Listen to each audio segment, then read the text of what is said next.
Hello, I want to say something about the Budo or witness position today. It's quite a complicated subject, I think, and what I say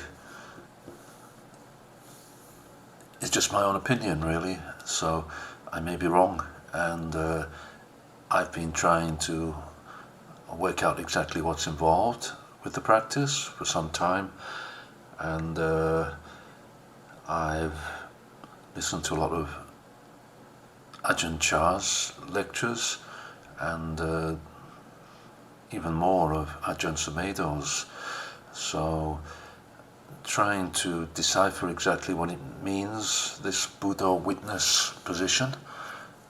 And the proviso should be added that obviously it's an experiential thing and it's not really something to be thought about, but to be experienced. And what's given are just really guidelines to experience. You have to experience it, not think about it. However, I'm working from the point of view that some understanding of what's involved is useful in terms of actually establishing yourself in the experience. I assume this is true, or nobody would say anything about anything. So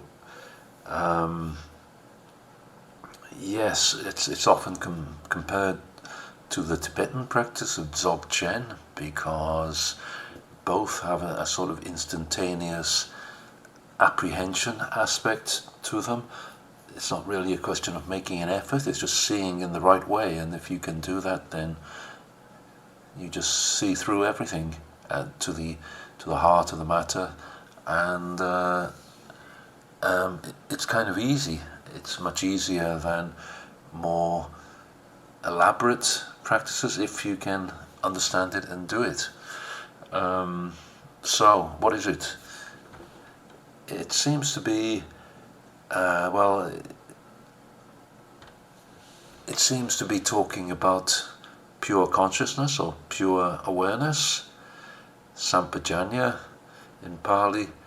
So it's a question of just experiencing things as they are and accepting them and not making any judgments or proliferation about them. Just experience them exactly as they are, and don't cling. So the basics of the Buddha's teaching is incorporated here. Don't cling. So just no clinging, accept things as they are. It's like this. So you see something, you experience something, you hear something, you whatever, based on the six sense bases, and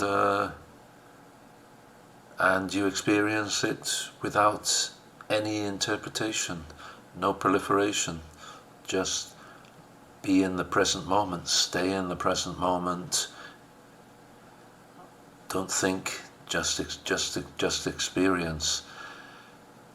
Now, I relate this also to the 12 links of dependent origination. So, the first link is avijja, ignorance. So, obviously, the life force is making a mistake from the beginning, because we start from ignorance. After that, there is sankhara, which is conditioned formations, conditioned reality, not actual reality. And it's not the unconditioned, it's not nibbana. And from that, vijnana or consciousness arises. So vijnana, sense consciousness. So sense consciousness is not necessarily sampajanya. Is it something completely different? Are there two different kinds of consciousness? Sense consciousness and sampajanya, or pure awareness, where one just experiences in a pure way? Or is it a question of the consciousness is the same, but one type of consciousness is experienced through the senses, whereas the other type of consciousness of pure awareness is just a knowing that comes not through the senses, not through the ayatana, but through wisdom. This may be the idea, otherwise we're going to have to deal with two different kinds of consciousness. One consciousness that is conditioned, arising on the basis of ignorance, and another kind of consciousness which is pure awareness. I'm not sure. I think you could see that either way.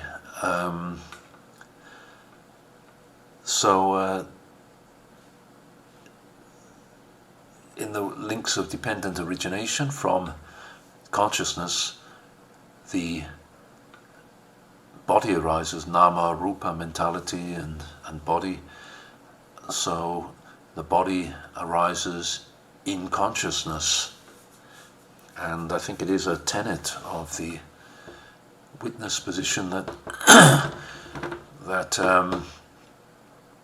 consciousness does not really need a body, does not really need the sense bases of a body. It's just there in the present moment. It has no particular location. It's here and now, and it's something that you experience in every moment.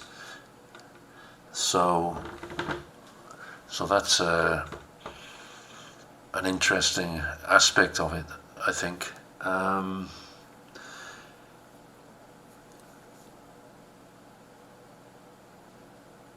So this pure consciousness is not tainted by the ignorance of the sense consciousness, and it has no need for physicality. Now we know that there are realms in the Buddhist cosmology, the arupa realms, where there is no physicality, there is only mind, or only sensation, we can say. So it's a tenet, I think, of Buddhist thought that thoughts, mind, let's call it, does not need physicality and doesn't necessarily have any location. It's not located in the brain, it's not located anywhere really, it's just there. We can look at those arupa realms and see that physicality is not needed for mental activity. So the arupa realms are the nearest to nibbana, so it seems that the pure awareness is something that is perhaps similar to what happens in those realms. It's just an awareness of how things are, but it goes further, and wisdom can arise from its usage, and when wisdom arises, avijja is dispelled, and the Maggaphala Nibbana can be seen. It's possible to view Nibbana. So my understanding is that in the links of dependent origination, after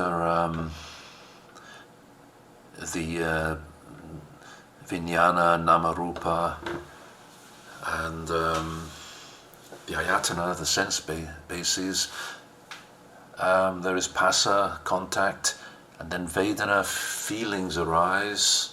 It's at that point that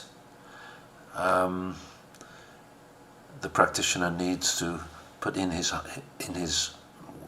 work, because the next steps in the chain will be craving and clinging, and it's by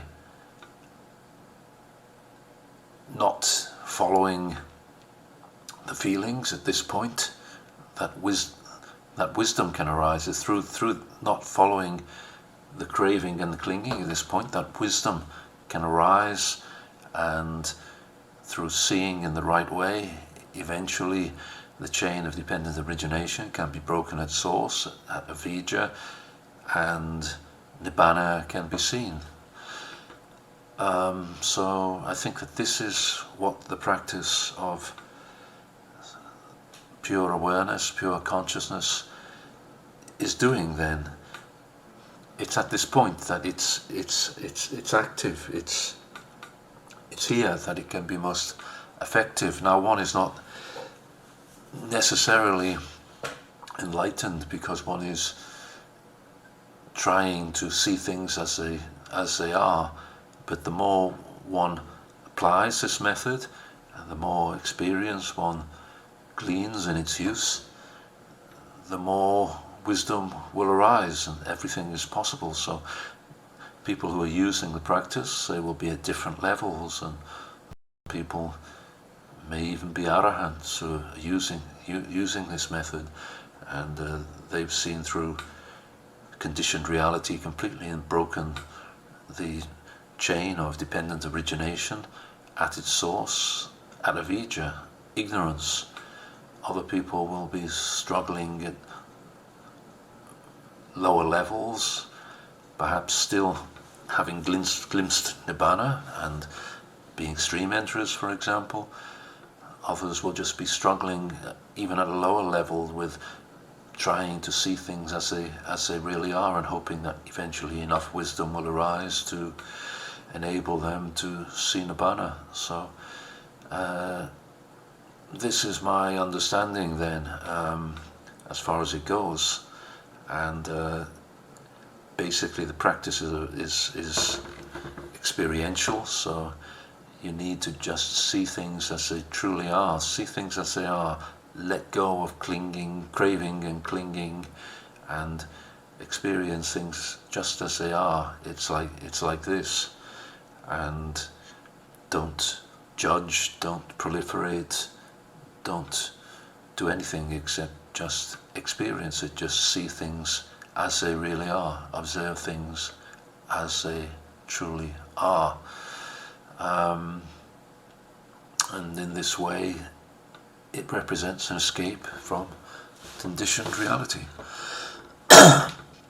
So thank you for your attention, and that's my understanding so far of the witness position. Thank you.